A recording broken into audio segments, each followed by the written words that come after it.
So motorcycle audio has really been gaining traction and it continues to grow. Popularity of events like Sturgis. Now, wasn't it great when brands like Kenwood, a brand that we know so well, got into the market a couple years ago? And guess what? They continue to innovate by staying up to date and introducing new fitment opportunities. Today, we have their product expert, Marcus, joining us today, and we're going to go in all the new goodies from Kenwood eXcelon Motorcycle Audio.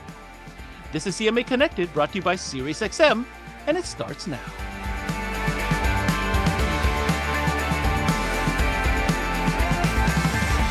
And welcome to the show, and welcome to our good friend Marcus Vasconcelos. How are you doing, Marcus? Welcome to the show. Thanks, Ben. I'm doing good. How are you doing? Well, I'm happy because I know I've got the motorcycle guy over at the Kenwood camp joining me today, and that's exactly what we're going to talk about. You know, I remember when Kenwood first introduced the motorcycle audio option, and, you know, I'll give you guys credit where credit is due. You're one of like the first heritage brands, legacy brands, I guess you will say, in car audio to kind of dive into this motorcycle space, which really makes it unique. What are your thoughts on that? I think it was something that we definitely had to get into at some point. I mean, motorcycles are basically everybody's hobby vehicle. You know, if you want to look at it like that, we have customers that ride, jet skis or boats, but there's a huge segment of motorcycles. So it was time to really enter the space. Now, if memory serves me correct, I remember hearing a story whereby Kenwood actually showed up at Sturgis one year before you had motorcycle audio. And you were actually there to promote a motorcycle camera option. Yeah. But because of that presence, everybody was coming to the booth saying, like, hello, when are you guys coming? Like, were you there for that? Like, is that actually how it went down? Yeah, actually it is. So it began with the STZ RF200 WD. That was the motorcycle dash cam, so to speak, that we released. And, people weren't aware that it existed. They assumed we were selling motorcycle audio. So it was kind of a, aha moment when we're sitting here at Sturgis and everybody's coming to buy a stereo system that we don't even have available yet. But we introduced them to the camera, and then we took that opportunity to take feedback from those riders and that public to create the line that you see today. So it was helpful for us. Amazing. So let's fast forward now, 2026. You guys have been doing this for some time, and you continue to stay up with the times, right? Because bikes change. We know that we've covered on CMA before the various kits that you have available for the older generation bikes. But then came this 2024 bike that was kind of new. Harley decided to do a couple upgrades to it and updates, make some changes. In other words, make it difficult for our lives in the aftermarket world. But now, moving forward for 2026, there is a new solution for riders looking to upgrade their 24 bike. What can you tell us about that? So far, what we've been able to come up with on the Kenwood side is the saddlebag cut-in kit for the new 24 bikes. We are still working on other solutions, but that is the first piece that we're going to establish that's available for us. Our speakers are really popular. They love the way the mid-bass sounds and the tuning that we've done. So offering those in our lineup, the first thing we're going to have available is basically a cut-in kit for that 2024. Which is arguably probably one of the most popular first upgrades to most bikes, right? Yeah. And just to be clear, if I'm keeping count properly, I think that now makes a total of 3 different kits available. Why don't you break that down for us? Yeah, so we do have 3 different cut-in kits available. We technically have a lid replacement kit for the early 98 to 13 bikes, but that meant you had to repaint the lids. And some riders were okay with that, but some riders have expensive paint and don't want to go that route. Where we added now, this year we introduced a cut-in kit, so you can basically take what's existing, modify the lid, retain the factory paint or the aftermarket paint the way it was, and just cut out the areas that you need to clearance for speakers. Then we also had an existing kit when we introduced the 2014 to 2022 bikes. Those also needed a cut-in kit for the same reasons. And then, of course, now we have the cut 24 kit for the latest bikes. So you pretty much got the whole gambit. You're covered regardless of which generation of bike you have at this point, which is amazing. Yeah. And to me, as a rider, this is very similar to adding a woofer to a sound system, adding that rear fill, adding that low frequency response in the back. This is basically the motorcycle equivalent of adding a subwoofer. which brings life to the entire party at the end of the day. Right. Right. And probably the most significant change audibly that you're going to get from any single mod that you're going to get, which is what makes it so popular, of course.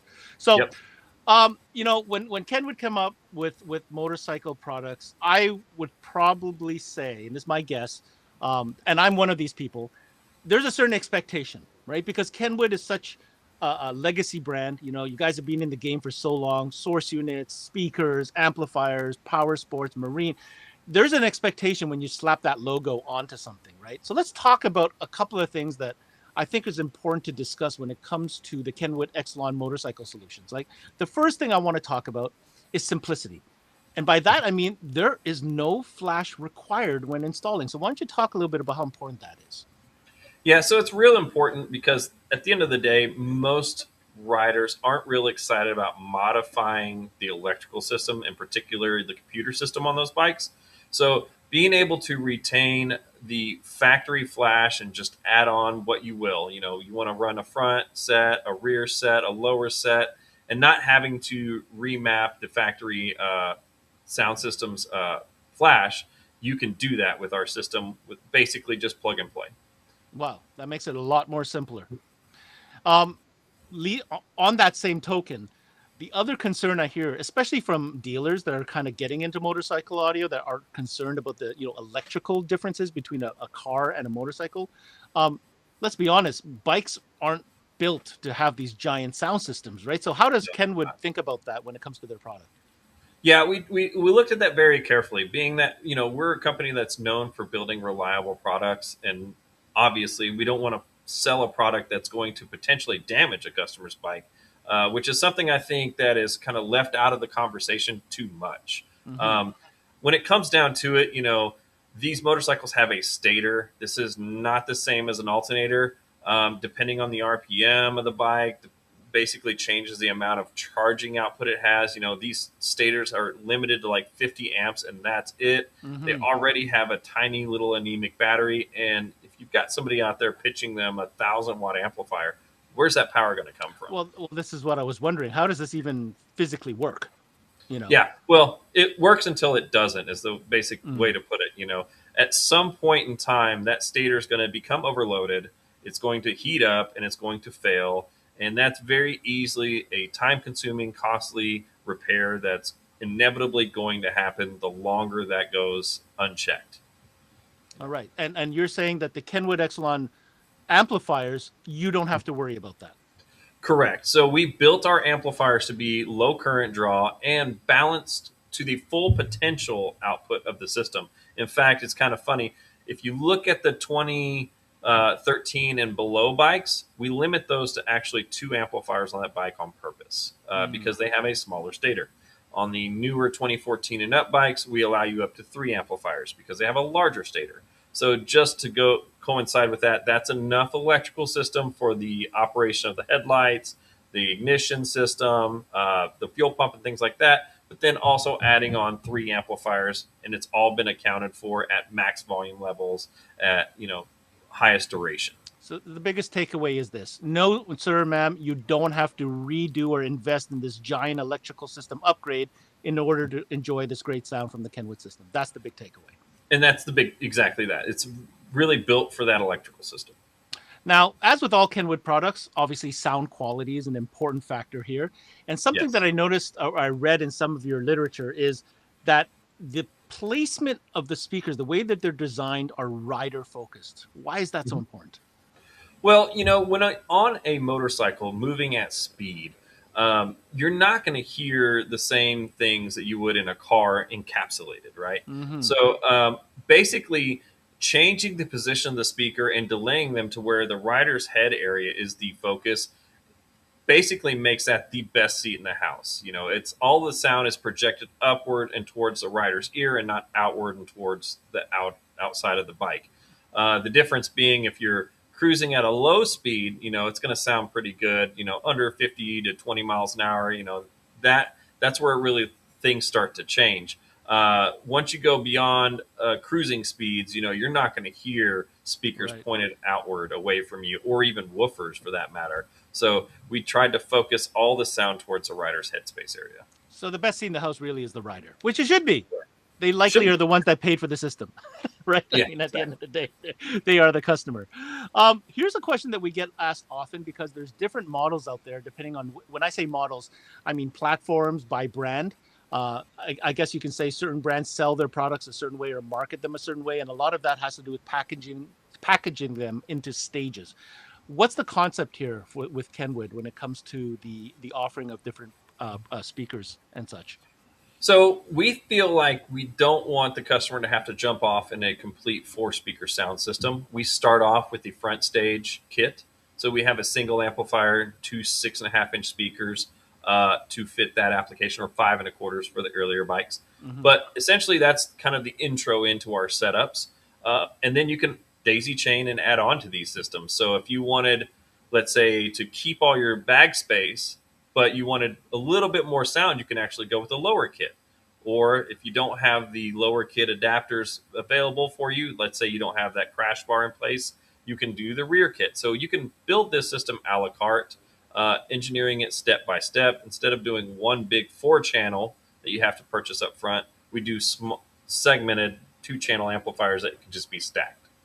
Okay, So that makes sense. So it's really kind of like your system, your way at the end of the day. Depends on yes, how much yes. money you want to put up front into it, and you can add to it later if you want. It's all kind of set up in a way to be able to build as you go. Yep. Even to fall back to what we first talked about at the very beginning with adding the rear speakers as almost like adding a woofer, because the way our amps are engineered to run high level, I often suggest it at the rallies as kind of like the best of the best, cheapest upgrade, or the least expensive, most Best bang for your buck.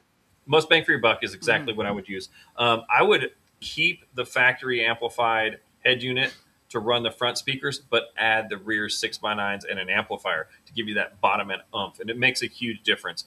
Going from the stock front to the aftermarket front is noticeable, but it's not as dramatic as doing the rear first. Amazing. Yeah. Great advice. Hey, if you're just tuning in, we're talking to Marcus from Kenwood about motorcycle audio. After the break, we're going to come back and dive a little bit deeper about a couple of things you might want to know about when installing this gear, and really learn more about what Kenwood eXcelon means when it comes to motorcycle audio. We'll be right back. Hey, Paul with SiriusXM here, and with 3 easy steps, you can maximize your business. Number 1, make sure you have the current promotional material up.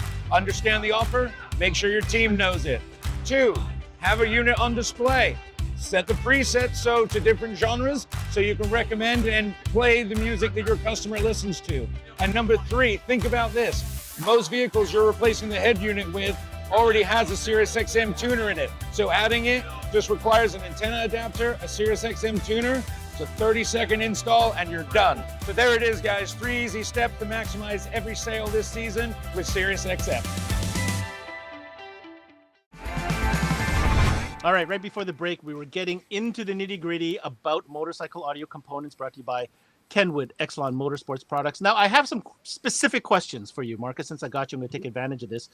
When it comes to the lid kits, circling back to the lid kits, I want to ask, and I just remembered during the break, what type of space sacrifice are we talking about? Do I lose the entire space for these speakers, or what can I expect to tell the customer?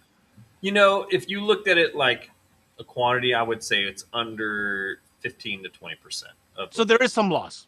So there is obviously some part where the speaker hangs down inside the saddlebag, the magnet space area, but realistically, you're not losing much space at all compared to definitely adding a woofer. Hey man, you're getting some bass, so you got to sacrifice some space. That's what I got to Right. say. That's just always the rule, right? That's just Yep, how it yep. is. All right. Now, what about factory features? As we move forward from the older bikes to the newer bikes, they keep on adding these factory kind of features that didn't exist before. So what is the reality here when upgrading? Am I losing any important factory features? So very rare instances of these bikes, they have like a factory CB radio. That obviously can't be retained. The other thing, and again, sometimes this is very rare, but we can install our systems on bikes with factory premium upgraded sound systems. The trick being that the factory system has a front and rear stage, where ours is designed to work with basically a front stage only. So in those bikes, if you were to add our amplifiers in, you basically want to treat it as a base model bike with just the front speakers, you're going to lose that front and rear fader. Okay, so that's the only other thing. The option you're losing is the fader option, basically. Correct. Yeah. All right. More quick fire questions that I see come up a lot. What about liquid cooled bikes?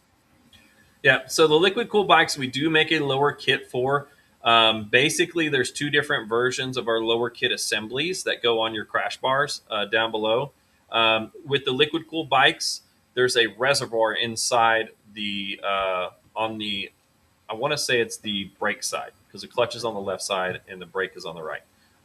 So on that side of the bike down low, there's a reservoir that's normally inside of a factory housing. It's like your lower fairing. Right. And our adapter goes over the top of that, and then you can remove the speaker to, again, access that coolant reservoir that needs to be topped off periodically with basic service.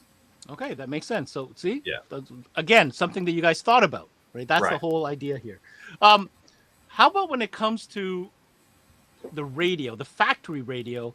I think you mentioned something about it, but let's connect the dots here with regards to the retention of its output from the factory radio. Yeah. Yep. So what that means is basically all of our amplifiers are designed with high level input.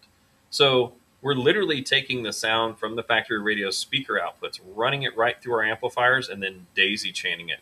In fact, what we can do with that is if you run the maximum available amplifiers that we have for our kits, which is up to 3, and you have something like a tour pack with an additional set of speakers there, that tour pack is often removed and taken out of the system completely. You're not taking your significant other on that trip, so you want to lighten the load a little bit. So we allowed it to a point where you can actually take the power from that factory radio, and that's what's actually running the tour pack. And when you remove that tour pack, it's incidental because the system is still ran by 3 other amplifiers, and you get the best speakers with the most power. So you get the fronts, the lowers, and the rears. And benefiting from those being amplified. Gotcha. Exactly. And then, as I exampled earlier, like the best bang for your buck scenario, leave the stock speakers amplified from the radio, and then add that tour pack to really kind of get the most out of your bang for your buck. And if you need to later on, come back and add that amplifier, you still have another channel available with 2 amplifiers. So Amazing. It makes it very versatile. Let's touch on real quick some safety stuff. We talked about the stator and the fact that these amplifiers run low draw, but what about in situations where voltage gets low, or maybe things get hot? Right, this is a pretty volatile environment that we're getting audio into. So what do we have in terms of protection? So if the amplifier was to go below like a 10.2, it's going to shut off. So it's basically going to stop drawing current on the system. This should allow the bike to basically have enough residual charge to start up, right? And then the same thing goes for temperature. So if it's a hot day out on the tarmac, the bike's been sitting for a long time, and it's just to a point where it could damage the components in the amplifier, it will literally not work unless it's cooled down a little bit. So, all right. So again, these are built-in features to help. Right. I mean, nobody wants to be stranded. That's the whole idea. Right. Right. Okay. Last but not least on my quick fire questions here, we talked about some unique situations like liquid cool bikes, but what about Road King? What do we have for them? So Road King's a unique one. This is an idea I came up with. Road King basically is everything that a road glide and street glide is, but minus a fairing. So it has the saddlebags, it has the lower crash bars that you could add the fairing kit to. It even has the same stator and electrical system, roughly the same, right? The trick is without that fairing, there's no factory radio, there's no place to mount our amplifiers, there's basically no space allowed for a sound system. The bike is just basically a cruiser bike, but with all the same trimmings of the road glide and street glide. So what I figured out is you can take the KACM 5014 BT, which is a Bluetooth receiver combined with a 4-channel amplifier. It's marine grade, really robust, really well made. Right? Yeah. Now you can take a GoPro mount or a camera mount with a 1/4-20 thread and mount that to the handlebars. And our little Bluetooth receiver has that same 1/4-20 thread on the back. So now you can place that on the handlebars next to the rider. It can easily be operated with gloves while you're wearing gloves. It has its own little display as far as like lights that show you your volume level. It's not a real LCD display, but it gives you an indication the system's on and what level of volume you're at. And it has a bunch of cool features in its own. So that can be the basis of the sound control that you need and amplification, where you can use the eXcelon Motorsports kits to complete the rest of the installation, placing the speakers on the lowers and then placing the speakers in the lids. And voila, you have a 4-speaker sound system with a hidden amplifier. There you go. That's actually a really smart thing to do. Right. Very, very cool. All right. So to wrap this up, we talked about, we've done the tour. I've asked every question I could possibly think of. We've got new kits. You gave us some actually pro tips there, which is really neat. At the end of the day, I think what I want our listeners to realize is that there are a lot of, let's call them niche specialty motorcycle audio brands out in the market. What makes Kenwood unique is that it's a recognizable legacy brand bringing this category to the masses. And with that comes a couple things. The first thing I want to touch on is the warranty. Let's talk about that real quick. So I'm going to guess, because this is eXcelon, there is a better warranty than the standard Kenwood stuff, right? Yeah, you are correct, Ben. So the warranty on the eXcelon Motorsport stuff is all 2 years. Mm-hmm. And being that we've gone to Sturgis now for the last couple of years, I will say that it's absolutely very rare case that we've seen a speaker or amplifier come back for any reason. So it is solid stuff. And, in the field with the riders putting as many miles on their bike as they do, we haven't seen failures. I mean, it's just basically something we've really been able to hang our hat on, is these are pretty robust. And at the end of the day, the second part to my statement about, having that Kenwood logo on the gear, the expectation of performance, of reliability, like you just, talked about. But I think the biggest thing is the price. Like, let's be honest, the Kenwood gear comes in at a very reasonable, I would say, under average market price for this type of stuff, which I think is very attractive to many people out there. Have you experienced the same kind of reaction? Yeah, absolutely. So, when it comes to riders, there's multiple different types. Some riders are the ones that want to show off and be heard and be seen, and really just, they might ride their bike 10 miles a year, but boy, God, does it have a really crazy sound system on it. And then there's riders that actually put miles upon miles upon miles on their bike. So, they're not really looking to show off and basically be seen and do all that other stuff. Whereas they're looking for a good value, good fitment, and options. And that is the one thing that comes back a lot of the times, is that, look, they don't want to buy a 4-channel amp and 4 speakers to start. They just want to start with the fairing. We have that option available. It comes in at well under $1,000 in most cases, where other brands are much higher than that. So just to begin, it has been very well received because of the stage build process. Amazing. We're talking about Kenwood eXcelon Motorsports, more specifically motorcycle audio. Marcus, I want to thank you for taking the time to join us today and talk about motorcycle audio. If you want to find out more info on any of the products we talked about, dive in, look at the different stages, the different applications, head on over to kenwood.com/USA. That's it for the CMA Connected, brought to you by SiriusXM. I'm your host, Ben Wu. Until next time, we connect.